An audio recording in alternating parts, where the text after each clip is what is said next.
नमस्कार दोस्तों, कैसे आप लोग। आशा करते हैं सभी लोग अच्छे होंगे।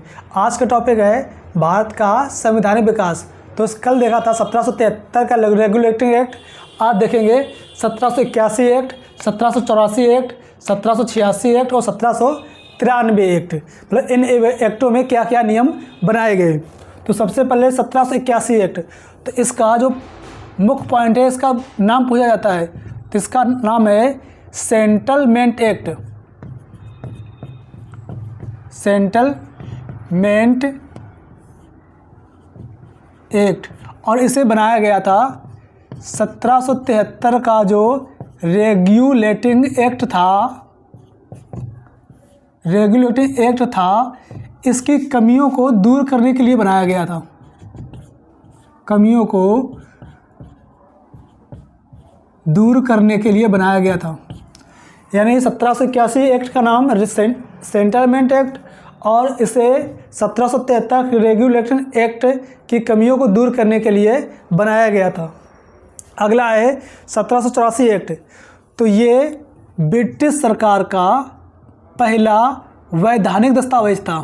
पहला वैधानिक दस्तावेज था,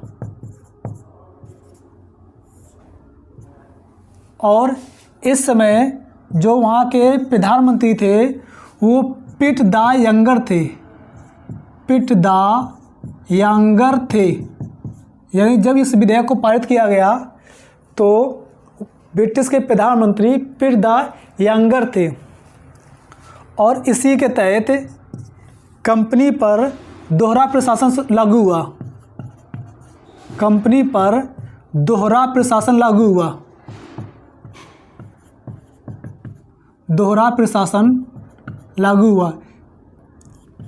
जो पहला था board of directors. Board of directors ये व्यापारिक मामले से संबंधित था। बोर्ड ऑफ डायरेक्टर व्यापारिक मामले देखता था। और नंबर 2 था बोर्ड ऑफ कंट्रोलर।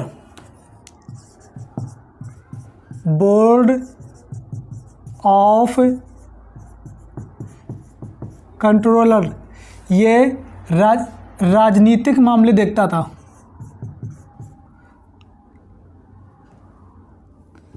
राजनीतिक मामले देखता था।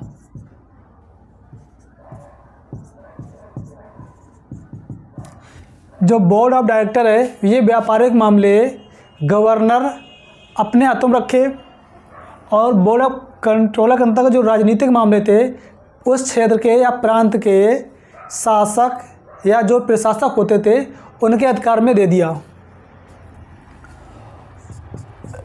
और इसी एक्ट के तहत जो भारत में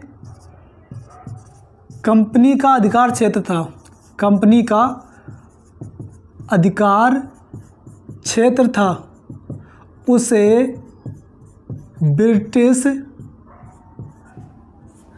आधिपत्य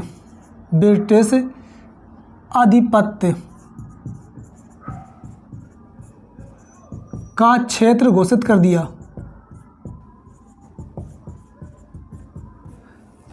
यानी जहाँ जहाँ कंपनी का अधिकार था उसे अब ब्रिटिश क्षेत्र, यानी वो ब्रिटिश का क्षेत्र हो गया, ब्रिटिश क्षेत्र घोषित कर दिया। अगला है 1786 का एक्ट। 1786 के एक्ट में जो गवर्नर की कार्यकारिणी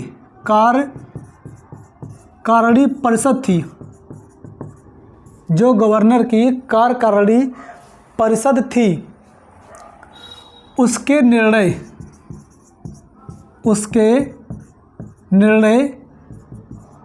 गवर्नर रद्द कर सकता है और अपने निर्णय लागू कर सकता है। अपने निर्णय लागू कर सकता है। इससे पहले क्या था कि जो कार्यकारी परिषद आदेश देती थी या निर्णय देती थी, गवर्नर उसे मानने के लिए बाध्यकारी था या गवर्नर उसे मानता था। लेकिन 1786 में एक्ट बना दिया गया कि अब कार्यकारी परिषद का जो निर्णय है गवर्नर माने अथवा उसे निरस्त कर सकता है और अपने आदेश या अपने निर्णय लागू कर सकता है।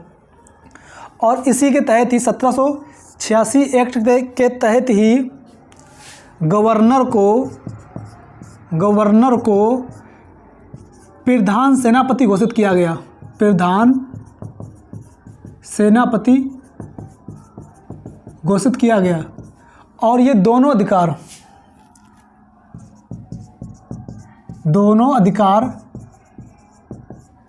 लॉर्ड कॉर्नवालिस को मिले।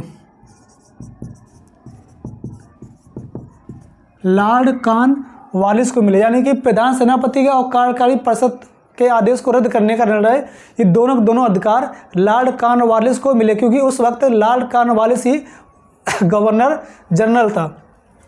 अगला है 1793 का एक्ट। इसके द्वारा जो कंपनी अधिकार कर रही थी उसे 20 वर्षों के लिए बढ़ा दिया गया। 1793 का एक्ट। 1793 का एक्ट कंपनी के अधिकार को 20 वर्षों के लिए बढ़ा दिया गया। 20 वर्षों के लिए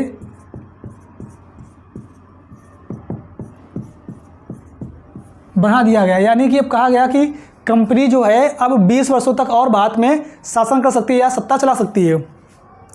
इसके बाद जो ब्रिटिश में भारत का नियंत्रक मंडल था, भारत का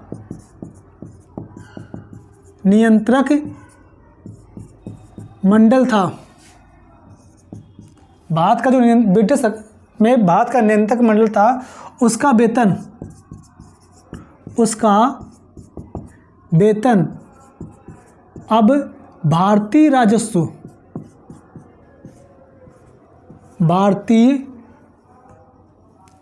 राजस्व से देने का निर्णय लिया गया।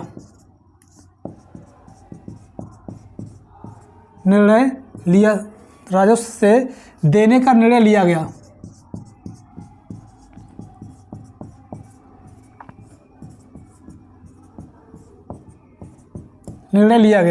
यानी कि जो भारत का नियंत्रक मंडल था, पहले उनको ब्रिटिश के राजस्व से वेतन दिया जाता था, लेकिन 1793 एक्ट के द्वारा अब जो भारत का नियंत्रक मंडल है उन सभी कर्मचारियों को जो वेतन दिया जाएगा भारतीय राजकोष से दिया जाएगा, भारतीय राजस्व से दिया जाएगा।